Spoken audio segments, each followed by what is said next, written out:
if particularly if you live in St. Louis County, do you feel like your taxes are too high? Well, the person that has the biggest impact on that is the assessor, and that position is up this year. Peter Pfeiffer is in studio with us right now. He is running for assessor. And Peter, great to have you in. Good morning. I appreciate that, Mark. It's great to be here. Absolutely. You and I have known each other a long time. It's been a while, hasn't it? We were swim parents together many years ago. There were some hot buildings we sat in, that's for sure. Absolutely, absolutely. So what made you want to run for a county assessor? Well, no one else wanted to, frankly. You were up, huh? Dog catcher wasn't available. It's an important position. It touches everybody in St. Louis County. The man that's been in there for over 12 years has been touching everyone in St. Louis County and touching everybody the wrong way. I profess to have a much lighter touch. Jake Zimmerman. That's correct. Yeah. And here's the thing, though. I mean, how much your house value goes up from year to year directly depends on decisions made in that office, which becomes a revenue generating machine for the county government, correct? Absolutely. There are 20 to 30 different taxing entities on the back of your collector's bill that the value of your house that was established by the assessor pertains to, right? So if you're looking at your assessment and it's the same as Zillow, yeah, you're absolutely wrong. I mean, the first step in the taxation process is the assessor's office. If the first step in the formula is wrong, what do you have at the end of the calculation? You've got a really bad number. And that's what's been going on for the past 12 years under Jake Zimmerman. We have a bad beginning, the bad first step in the process. And at the end of it, we have a terrible number. And because of that, everybody in St. Louis County who owns a house or a vehicle has been overpaying. How do you change that? I mean, so we used to hear a lot about drive-by assessments where they just drive by and take a look at your house and decide whether or not you need to pay more the next year. I mean, what would you do differently? That's a great question, Mark. The assessor who currently sits in that office has probably been involved in less than 5 real estate transactions. In his life. Okay. I've spent 20 years in the commercial real estate business. I've been involved in well over 500 real estate transactions. I understand what value is, and I understand the economics of real estate. There are pressures inside of value, okay? Inflation should be accounted for. We're in a real estate bubble currently, right? Right. Okay, so if we're 20% overvalued, the assessor should be able to account for that in his calculation of value. So day one, I can reduce values by 20% because it's provable that St. Louis County is overvalued by 20% just because of the real estate bubble, not accounting for inflation. So it's probably over 20% valued. So nobody's going to argue with that, right? Nobody's going to come to you and say, I should be paying more.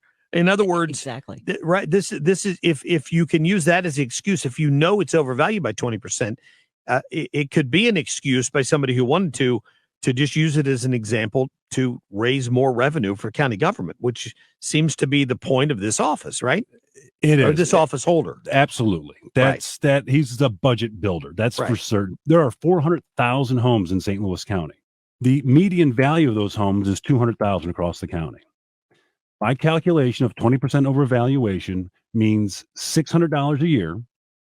Median is the overpayment. Over 10 years, that's $6,000. Right. Per year, though, that's $240 million. Wow. So it's a lot of money. There's a lot of fraud, waste, and abuse, I bet, could be found in that $240 million. Every year, we're overpaying because of a bad valuation by the St. Louis County assessor. Wow. Well, I mean, it's a shame that we haven't been more actively pursuing this in recent elections. I'm glad that you're running. Somebody needs to be out there talking about this stuff. It's really very important. Like I said, 400,000 homes. I can't tell you how many vehicles are in St. Louis County. Sure. And it's interesting, being in the real estate business in St. Louis for as long as I have been, you get an understanding of where people want to be and why they don't want to be in certain places. It's all economic driven. Yeah.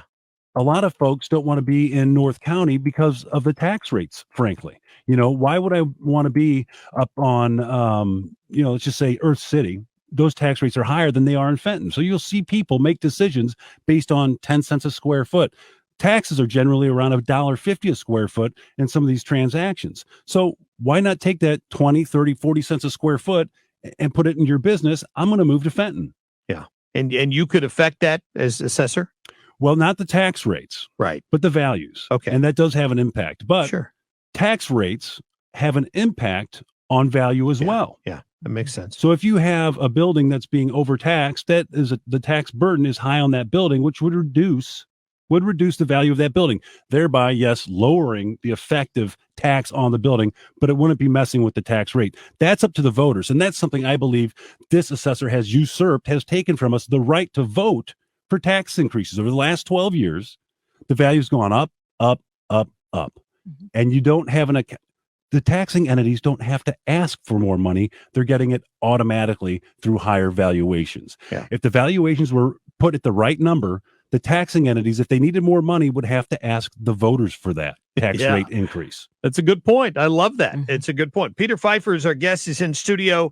Newassessor.com is his website. Love that, because we need a new assessor.com. That's fantastic. So Peter and I were talking out in the hallway before we came in. My oldest daughter swam with your daughter, right? That's correct. And your daughter went on to swim at the University of Texas. She did. She got a full ride, which is outstanding, because that's a fast school. It's fast to get in there. But the point of my story is, who did she swim against in her last college meet? She swam against the dude.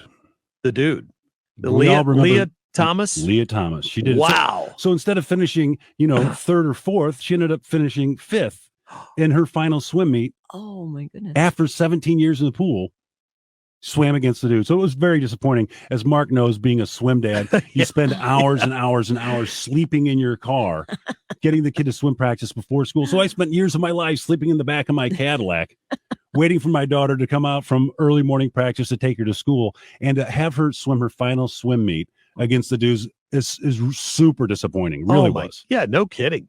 And she and her teammates, I'm sure, were feeling that pressure not to speak out, or were they able to say something about it? Well, it's really interesting. These strong daughters that I've raised really have an opinion about everything. Good, yeah. And they're very, very forceful with their opinion and very confident in their opinion. And, it was kind of radio silence about the whole thing. Yeah. I don't know if there was a stern talking to by folks, or it was just, everybody was in shock. I really think that was probably it, is that they were shocked that, a guy that declared he was a woman a year ago is now swimming, against women who've been swimming for 17 years as women. And depriving them of that opportunity on the medal stand as well. What a shame. Listen, Peter Pfeiffer, great catching up with you. Newassessor.com is the website. I hope people go and check it out and consider giving you a vote.